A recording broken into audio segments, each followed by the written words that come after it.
А вы слышали, что Кыргызстан тайно управляет миром, Казахстан стоит над сверхдержавами, а Узбекистан захватил всю Солнечную систему?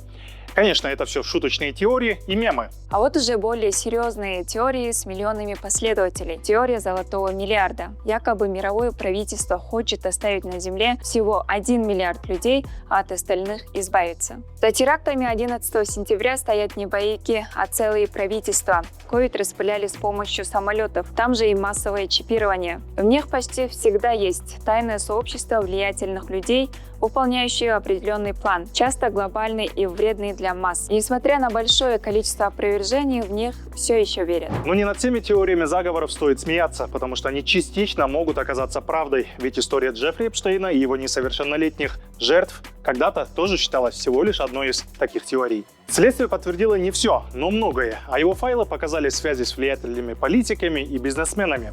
А еще такие теории могут нести в себе заблуждения, которые влияют на наше с вами здоровье. В Центральной Азии большие споры вызывает вакцинация. Некоторые родители уверены, что это вредит здоровью их детей. Особенно массово отказывались прививать дочерей от вируса папилломы человека из-за страха бесплодия. В то же время ВПЧ является одной из основных причин рака шейки матки. Отказы были даже при наличии данных Всемирной организации здравоохранения и опыта стран, где есть большой охват вакцинации. Например, Австралия. Они на пути полного искоренения рака шейки матки среди молодых женщин. В Казахстане распространялись фейки о штрафах для отказников, но на самом деле в Кыргызстане, да и в целом Центральной Азии прививка от ВПЧ не является обязательной.